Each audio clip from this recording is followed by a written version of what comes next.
গায়ানার tough wicket. উগান্ডার বিপক্ষে toss জিতে ব্যাট করতে নেমে যায় উইন্ডিজ। ব্যাটিংয়ে দারুণ শুরু এনে দেন দুই ওপেনার ব্র্যান্ডন কিং ও জনসন চার্লস। দলীয় রান যখন পৌঁছালো ৪১-এ, রামজানির বলে বোল্ড হয়ে ব্র্যান্ডন কিং প্যাভিলিয়নে জনসনের সঙ্গী হয়েছিলেন ঠিক, তবে ফিরলেন মাত্র ১৩ রানে। প্রথম উইকেট হারিয়ে কিছুটা ধীর গতিতে খেলতে থাকে স্বাগতিকরা। স্কোর বোর্ডে যখন ৭৬, নিকোলাস পুরান তখন মাঠ ছাড়া। ৩-এ নামা পুরান খেললেন ১৭ বলে ২২ রানের ছোট্ট ইনিংস। উইকেটে টিকে থাকলেও ৪২ বল খেলে ৪৪ রানের বেশি করতে পারেনি জনসন চার্লস।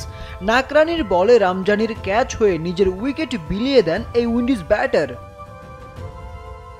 রোবমান পাওয়েল এই উইকেটে মানিয়ে নিতে পারলেন না মোটেও। ১৮ বলের বেশি খেলতেই পারলেন না।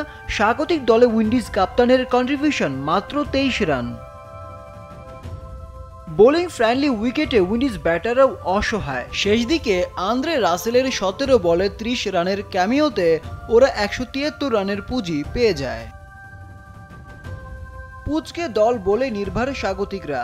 এই টার্গেট তাড়া করতে নেমে উইন্ডিজ বোলারদের সামনে দাঁড়াতেই পারেনি উগান্ডার ব্যাটাররা। পিচ টু প্যাভিলিয়ন আসা যাওয়া ছাড়া কেউ করতে পারেনি কিছুই। প্রতিরোধ দূরে থাক, নিজেদের অস্তিত্ব টিকিয়ে রাখার লড়াইটাতেই হেরে গেছে আফ্রিকার দলটা। স্কোরবোর্ড ফাঁকা রেখেই উইকেট হারায় উগান্ডা। ৮ রানে ২টা, ১৫ রানে ৩টা, আর দলীয় ৩৯ রানে সব কটা উইকেট হারিয়ে বসে দলটা।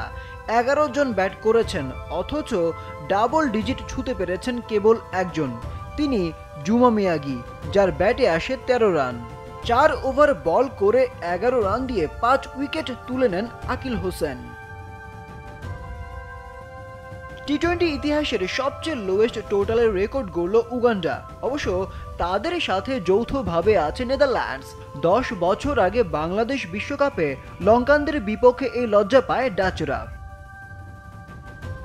আরিফ উদ্দিন নবীন, নাগরিক।